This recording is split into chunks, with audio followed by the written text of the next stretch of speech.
नमस्कार, स्वागत है आप सभी का मुद्दा आपका में। मैं हूं प्रीति सिंह। आर्थिक रूप से पिछड़े लोगों को शिक्षण संस्थानों और सरकारी नौकरियों में 10% आरक्षण जारी रहेगा। सुप्रीम कोर्ट की 5 सदस्यीय संवैधानिक पीठ ने सोमवार को ईडब्ल्यूएस कोटे के तहत आरक्षण को बरकरार रखा है।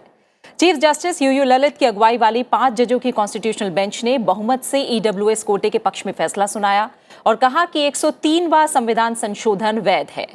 5 सदस्यों वाली पीठ ने 3-2 से आरक्षण के पक्ष में फैसला दिया है। 5 न्यायाधीशों में से 3 ने इकोनॉमिकली वीकर सेक्शन यानी ईडब्ल्यूएस रिजर्वेशन पर सरकार के फैसले को संवैधानिक ढांचे का उल्लंघन नहीं माना। आरक्षण के पक्ष में फैसला देने वालों में जस्टिस दिनेश माहेश्वरी के अलावा जस्टिस बेला एम त्रिवेदी और जेबी पारदीवाला शामिल हैं।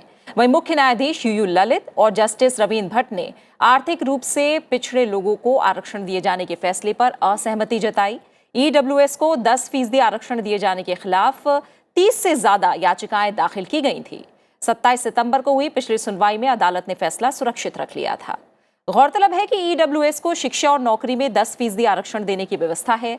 केंद्र सरकार ने 2019 में 103वें संविधान संशोधन विधेयक के जरिए इसकी व्यवस्था की थी।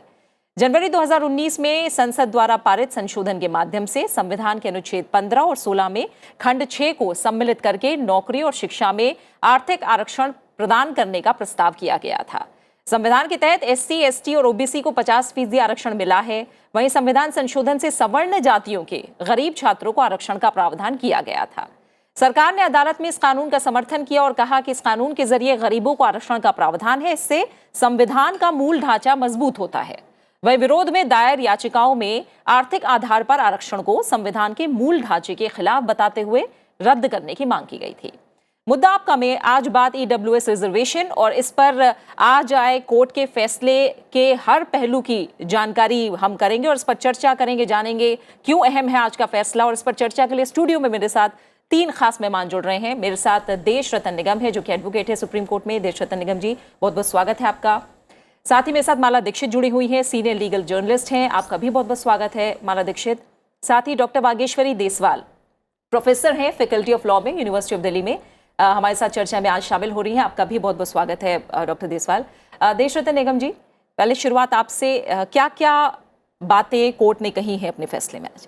देखिए, ये जो निर्णय सुप्रीम कोर्ट का आया है संवैधानिक पीठ द्वारा, इसको मैं बहुत उत्तम निर्णय मानता हूँ, क्योंकि सबको रिजर्वेशन यहाँ पर मिल रहा है और वो चाहे वो सामाजिक आधार हो या सामाजिक पिछड़ापन हो या शैक्षणिक पिछड़ापन हो, तो वो आधार तो सबको मिल रहा है। लेकिन ये जो गरीब थे, जो बाकी 50% हैं, वहाँ जो गरीब थे, जिसको कुछ लोग सवर्ण वर्ग भी कहते हैं, सामान्य वर्ग भी कहते हैं, उन गरीबों को भी कुछ ना कुछ मिलना चाहिए था। इसीलिए ये जो सरकार है एनडीए की, उन्होंने 103वां जो संशोधन लाए, उसके तहत इन्होंने जो हमारे अनुच्छेद 15 और 16 में इन्होंने जो संशोधन किए, उसके बिना पर इन्होंने 10% सामान्य वर्ग को आर्थिक पिछड़ेपन के आधार पर आरक्षण दिया। तो उसको जो चैलेंज किया गया हमारे सुप्रीम कोर्ट में, ये जनवरी में 2019 में पास हुआ और जनवरी में ही बहुत सारी याचिकाएं इसके विरोध में सुप्रीम कोर्ट में फाइल कर दी गई थी। तो पहले तो 3 जजों ने सुना, कॉन्स्टिट्यूशन बेंच ने, या उसको आप डिवीज़न बेंच कह सकते हैं। उन्होंने इसको रेफ़र कर दिया 5 जजेस की संवैधानिक पीठ को। उन्होंने जो आज निर्णय दिया है, 3 जजेस ने इसके फेवर में दिया है, जिसके कारण से ये कानून बन चुका है अब, और 2 जजेस ने इसके विरोध में दिया है। तो जो 3 जजेस ने इसमें कहा है, उन्होंने बोला है कि हमारी मूलभूत ढांचे के खिलाफ नहीं है, विरुद्ध नहीं है। दूसरा, 10% जो सरकार ने रिजर्वेशन दिया आर्थिक आधार पर, उसको वैध माना। उन्होंने ये भी बोला है कि ये बराबरी की बात है कि जो गरीब है उसको बराबर का हक मिलना चाहिए, उसको भी औरों के मुकाबले बराबर के सारे अधिकार होने चाहिए, ये उस की तरफ इंगित करता है। तो ये जो बात है मूलभूत ढांचे की, और जो हमारे बराबरी की बात है कि सबको बराबरी का हक होना चाहिए, तो ये बहुत ज़रूरी था। दूसरा, कुछ लोगों ने इसमें विरोध ये किया था कि इंदिरा साहनी का जो फैसला है उसके खिलाफ है। देखिए, इंदिरा साहनी का जो फैसला है वो सामाजिक और शैक्षिक पिछड़ेपन के आधार पर है। वो जो सीलिंग लगी हुई है वो इस आधार पर लगी हुई है 50% की। आर्थिक जो पिछड़ापन है ये संवैधानिक संशोधन करके लाया गया है, और इसमें क्योंकि हमारा संविधान बहुत लचीला है, इसमें संशोधन होते रहे हैं, समय अनुसार, समय की ज़रूरत के अनुसार। तो 103वां जो संशोधन है वो भी इसी तरफ है। तो ये जो आर्थिक आधार पर जो किया गया है, तो ये जो 50% की जो सीमा है आरक्षण की इंदिरा साहनी के केस में, उसके विरोध में भी नहीं है। और एक अलग से इन्होंने आर्थिक जो एक पैरामीटर जिसको कहते हैं उसको इन्होंने लागू किया है, उसको वैध माना गया है। तो अगर आप ओवरऑल देखें तो ये भारत का जो एक गरीब है उसके पिछड़ेपन को, उसके आर्थिक अभाव को, जिसके कारण उसको अवसर नहीं मिलते थे, बाकियों के मुकाबले वो पीछे रह जाता था, और उस आर्थिक अभाव के कारण उसके खिलाफ भेदभाव भी होते थे। वो अगर देखा जाए वो रिश्ता आपको साफ दिख जाएगा आर्थिक हालात में और पिछड़ेपन में जुड़ा हुआ, और उसके साथ जो भेदभाव होता था वो सामाजिक भी होता था। तो ये सारी चीज़ें जुड़ी हुई हैं। जिसके पास पैसा नहीं है उसको अवसर ही नहीं मिलते। तो इस आधार पर उन्होंने शैक्षिक संस्थाओं में और सरकारी नौकरियों में 10% का आरक्षण दिया। ठीक है। माला जी, अभी देशरत्न निगम जी ने मोटे तौर पर बातें बताई हैं, और जो हमने देखा कि पीठ के फैसले में 3 जजों की एक सी राय, ईडब्ल्यूएस आरक्षण मूल ढांचे का उल्लंघन नहीं है, ना ही किसी तरह का पक्षपात है, और ये बदलाव आर्थिक रूप से कमजोर तबके को मदद पहुंचाने के तौर पर देखा जाना चाहिए, इसे अनुचित नहीं कहा जा सकता। वहीं हमने देखा कि जस्टिस रवींद्र भट्ट ने कहा कि आर्थिक रूप से कमजोर और गरीबी झेलने वालों को सरकार आरक्षण दे सकती है, ऐसे में आर्थिक आधार पर आरक्षण अवैध नहीं है, लेकिन इससे SC, ST और OBC को बाहर किया जाना असंवैधानिक है। और चीफ जस्टिस यू ललित ने भी जस्टिस रवींद्र भट्ट के विचारों से पूरी तरह सहमति जताई। क्या आप मानती हैं कि संवैधानिक पीठ का 3-2 से ये फैसला कितना अहम है, और आपकी नज़र में इस फैसले में जो बातें कही गई हैं वो कितनी ज़रूरी है, किन पर ध्यान देने वाली, हम एक तरह से कहें कि किन पर ध्यान दिया जाना चाहिए? देखिए, आज का फैसला जो सुप्रीम कोर्ट का आया है वो बहुत अहम इसलिए माना जा रहा है, ये मील का पत्थर के रूप में देखा जाएगा आगे भविष्य में भी, क्योंकि ये पहली बार है जबकि आर्थिक आधार पर आरक्षण को सही ठहराया गया है। यानी आरक्षण के जो मानक हैं उसमें अभी तक हम देखते आए थे कि जाति के आधार पर पिछड़ापन माना गया था, लेकिन ये पहला मौका है जबकि गरीबी को, यानी आर्थिक रूप से कमजोर वर्ग को आरक्षण दिया गया है, और आरक्षण का आर्थिक आधार सही ठहराया गया है, संवैधानिक ठहराया गया है। तो इस फैसले के बहुत दूरगामी परिणाम होंगे। यानी आप भविष्य में देखेंगे कि आरक्षण के जो मायने हैं, जो आयाम हैं, वो भी आपको बदलते हुए नजर आ सकते हैं। क्योंकि अभी तक तो इंदिरा साहनी के फैसले में कहा गया था कि आरक्षण का आधार जो है वो शैक्षणिक और शैक्षणिक पिछड़ापन हो सकता है और सामाजिक रूप से पिछड़ापन, आर्थिक नहीं हो सकता। लेकिन आज आर्थिक को जब इन्होंने स्टंप लगाई है सुप्रीम कोर्ट ने, तो एक नया दायरा खुल गया है। पहली बात तो ये।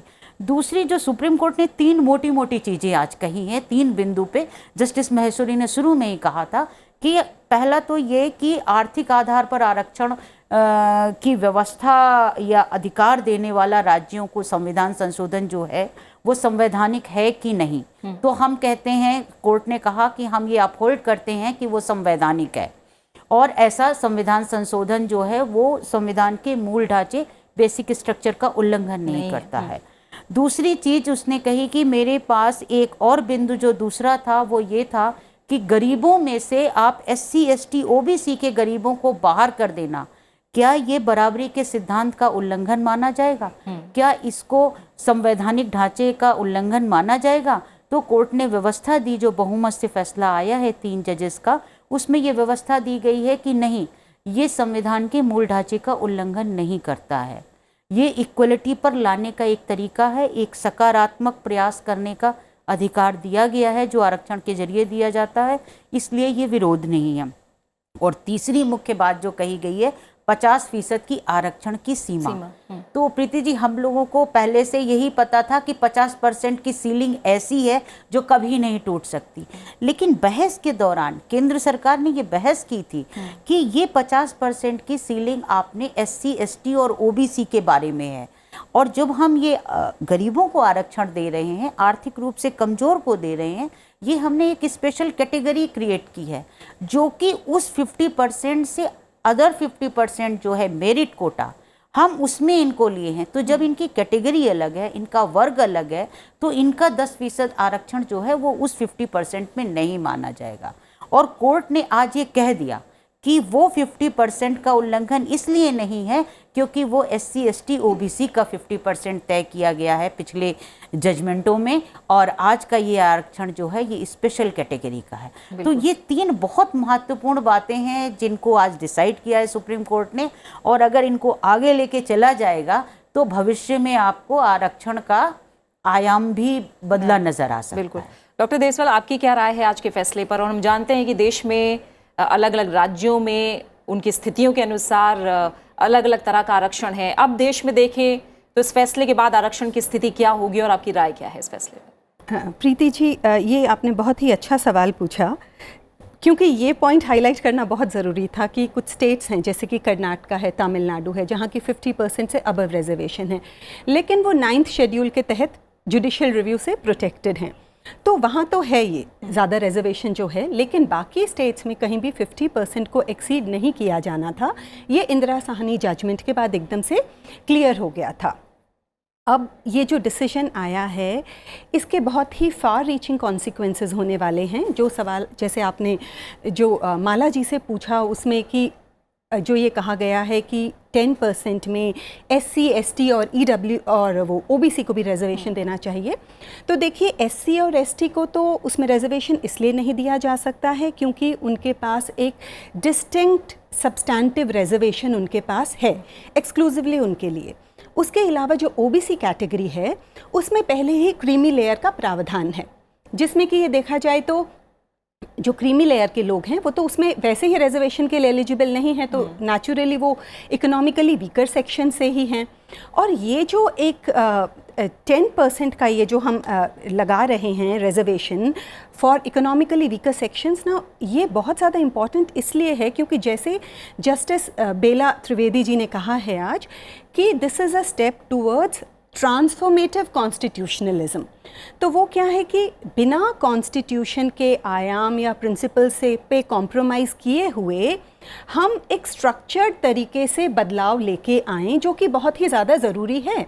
और किसी भी तरीके से ये जो जजमेंट है इसने इंदिरा साहनी को मतलब कॉन्ट्रावेन नहीं किया है, ये कहना बिल्कुल भी सही नहीं होगा, बिकॉज रीजनेबल क्लासिफिकेशन है, economic criteria which is very very important. और आप देखिए 2007 में IR कोलो वर्सेस स्टेट ऑफ तमिलनाडु का एक कॉन्स्टिट्यूशन बेंच का जजमेंट था सुप्रीम कोर्ट का, जिसमें 9 जज बेंच ने एक ऑब्जर्वेशन दी थी और उनका ये था कि जो SC ST की रिजर्वेशन भी है ना, उसमें हमें क्रीमी लेयर को अप्लाई करना चाहिए। हालांकि ये बस एक ऑबिटर डिक्टा था, मतलब उनका ऑब्जर्वेशन था, इसीलिए इस बात के ऊपर ज़्यादा सा ध्यान नहीं दिया गया। लेकिन अगर अब हम इस जजमेंट की लाइट में हम फिर से उसको रिविज़िट करते हैं अगर उस डिसीजन को, तो वो इतना अच्छा ऑब्जर्वेशन है, अब हमें उसको मे बी टाइम आ गया है कि उसको इम्प्लीमेंट किया जाए, ताकि ये ना हो कि पीढ़ी दर पीढ़ी एक परिवार तो रिजर्वेशन का फ़ायदा उठा रहा है, परंतु उस कैटेगरी में भी जिन लोगों को वाकई रिजर्वेशन की ज़रूरत है उन तक वो नहीं पहुंच पा रहा है। तो मे बी क्रीमी लेयर को अगर वहाँ से भी एक्सक्लूड कर दिया जाएगा तो वाकई एक ट्रांसफॉर्मेटिव कॉन्स्टिट्यूशनलिज्म जिसकी बात हुई है। और एक और जो बहुत ही सुंदर ऑब्जर्वेशन इसमें रही वो ये रही कि रिजर्वेशन जो है this is not an and, अपने आप में कोई गोल या टारगेट थोड़ी है हमारा, ये तो सिर्फ this is a means towards an and. तो ये तो हमारा एक ज़रिया है जिस तरीके से हम समाज में बराबरी ला सकें, उस डायरेक्शन में बहुत ही शानदार उम्दा जजमेंट। देशोत्तर, मुझे थोड़ा सा समझाइए कि जब जैसे अभी माला जी ने भी कहा कि एक 50% की जो सीमा है उसे लेकर भी बात कही गई और कहा गया कि खासकर जस्टिस माहेश्वरी ने जो कहा कि 50% तय आरक्षण सीमा के अतिरिक्त EWS आरक्षण संवैधानिक है। क्या इसके बाद और भी सवाल खड़े हो सकते हैं? क्या ऐसा हो सकता है कि सीमा के पार जाकर अलग अलग वर्गों में हम आरक्षण की मांग को देखें? इस तरह के प्रश्न भी उठ सकते हैं क्या? देखिए, प्रश्न तो उठाने के लिए कुछ भी उठ सकते हैं, लेकिन यहाँ पर सरकार ने एक जो अलग विशेष प्रावधान बनाया है, ये आर्थिक प्रावधान है जो आर्थिक आधार पर आरक्षण दिया है, वो बहुत सोची समझी नीति के तहत दिया है। एक 50% की सीमा तो देखिए इंदिरा साहनी के केस में इकोनॉमिक आधार नहीं है, वहाँ पर वो आपका एक सामाजिक और शैक्षणिक आधार है पिछड़ेपन का, वहाँ पर वो दिया है। ये जो जैसे माला जी ने भी बताया, ये जो 10% आया है ये बाकी के 50% से आया हुआ है, तो वहाँ से निकाला गया है, इसलिए इंदिरा साहनी के जजमेंट के विरोध में नहीं है और वो बराबरी का एक नया आयाम और नया पहलू लाए हैं और इसके दूरगामी परिणाम भी होंगे। और जैसे आपको याद होगा कि बीच में मराठा रिजर्वेशन की भी बात उठी थी, जब उन्होंने दिया था सुप्रीम कोर्ट ने उसे रद्द कर दिया था। रद्द इस ग्राउंड पे किया गया था कि उसमें कानूनी संविधान के तहत संशोधन नहीं हुए थे, संविधान को नहीं छुआ गया था, क्योंकि स्टेट असेंबली के पास अधिकार नहीं है हमारे कॉन्स्टिट्यूशन को बदलने का, तो इसलिए वहाँ वो रद्द किया। यहाँ पे सरकार पहले संवैधानिक उन्होंने संशोधन किए और फिर ये 10% का उन्होंने आरक्षण दिया आर्थिक आधार पर। तो ये सवाल जो आप उठाने की कोशिश, देखिए यहाँ पे फिर राजनीति आ जाती है कि हम ये भी कर दें वो भी कर दें। देखिए जो 50% ऑलरेडी SC ST और OBC को मिल रहा है प्रीति जी, वो ऑलरेडी उसमें गरीब अमीर सब हैं, वहाँ गरीबी भी है अमीर भी है, सबको मिल रहा है।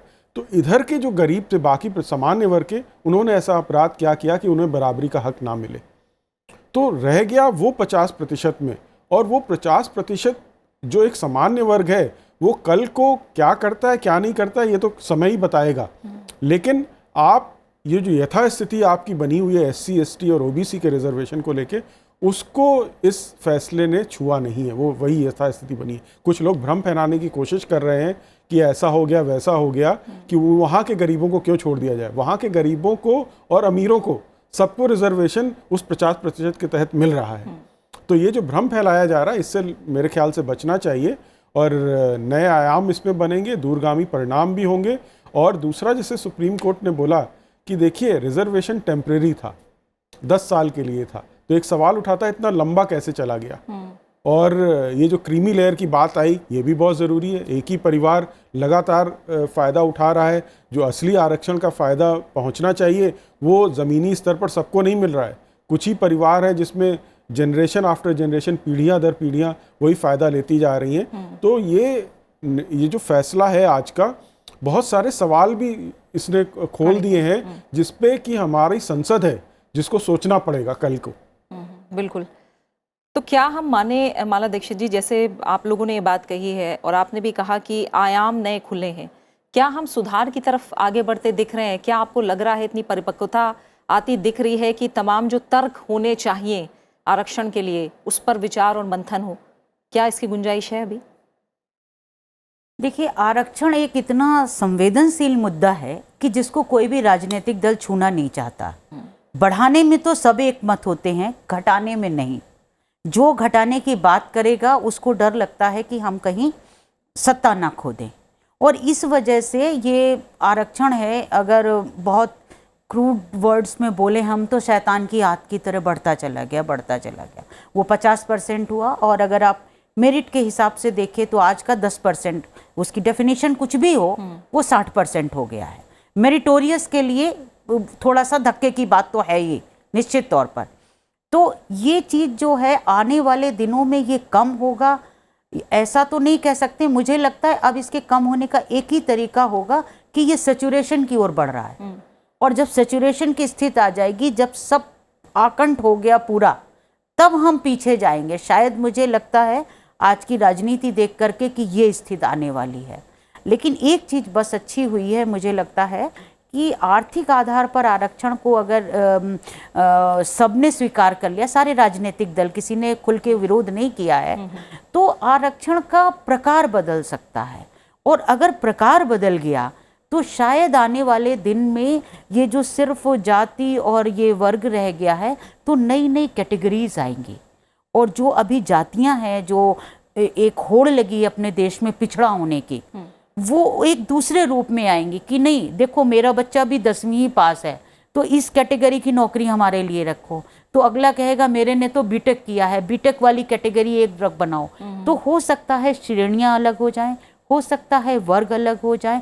ऐसी नई व्यवस्थाओं के रास्ते तो जरूर इस फैसले से खुले हैं, बिल्कुल, कि अलग चल करके भी देखा गया और संविधान संशोधन हुआ, यानी संसद भी, विधायिका भी मैच्योर हो गई है, और उसको भी समझ आया है कि अगर हम नई धारा में विचार करेंगे और नई धारा में आगे चलेंगे सबको लेकर के, तो शायद इसका रूप बदल जाए। ऐसा मुझे लगता है। बिल्कुल, जस्टिस पादरीवाला ने जो कहा भी कि जस्टिस माहेश्वरी और जस्टिस बेला त्रिवेदी से सहमत होते समय मैं ये कहना चाहता हूं कि आरक्षण का अंत नहीं है, इसे अनंत काल तक जारी नहीं रहना चाहिए, वरना ये निजी स्वार्थ में तब्दील हो जाएगा।